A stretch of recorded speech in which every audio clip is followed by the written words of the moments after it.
جاهزين يا أولاد؟ إي حجي. ما جاي أسمعكم؟ بلي حجي. سبونج من يسكن بغداد ويحبه الأولاد.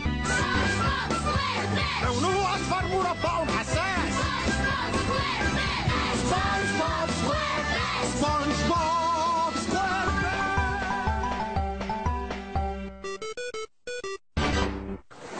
سبونج بوب في بغداد.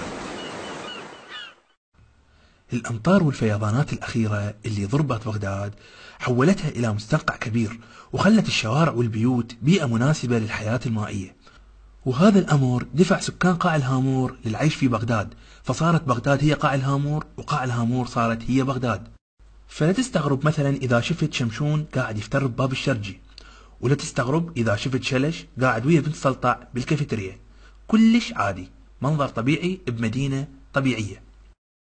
ونروح هسه البطل قصتنا سبونج بوب، هذا الولد اللي تخرج أخيرا من جامعة بغداد، وكان سعيد بحصوله على الشهادة لأنه كان يريد يتوظف ويحصل على راتب يعيشه ويخليه يقدر يفتح بيت.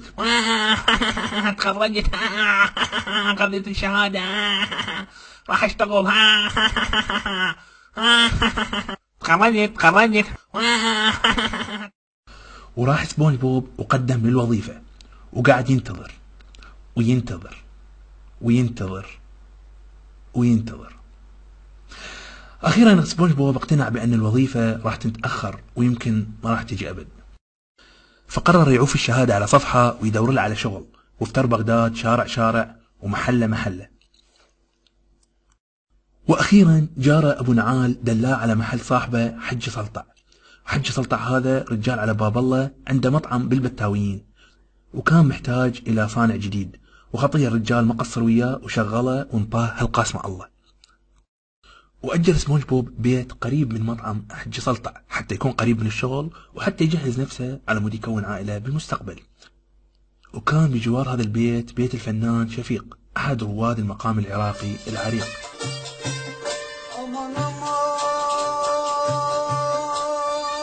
وجار الثاني اسمه بسيط، يشتغل عتاق ويا جمعة.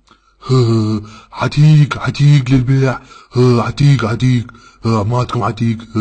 وبعد ما صار عند سبونج بوب شغل وبيت، قرر يتزوج بنت الحلال، وحدة بنية اسمها ساندي، يتعرف عليها سبونج بوب بمتنزه الزوراء يم القفص مال السناجب. وراح سبونج بوب حتى يخطب ساندي، وأخذ وياه الناس الخيرة مشاية، وصارت القسمة، وصارت ساندي لسبونج، وسبونج صار الساندي.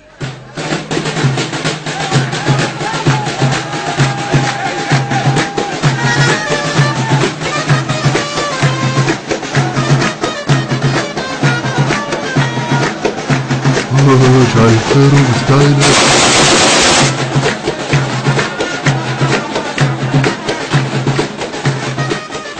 وقبل ما نختم قصتنا أحب أذكركم بالشهادة اللي أخذها سبونج بوب.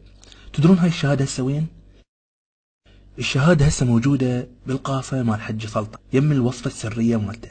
هو هذا مكانها الطبيعي، مجرد وثيقة معنوية لا أكثر ولا أقل. إلى اللقاء.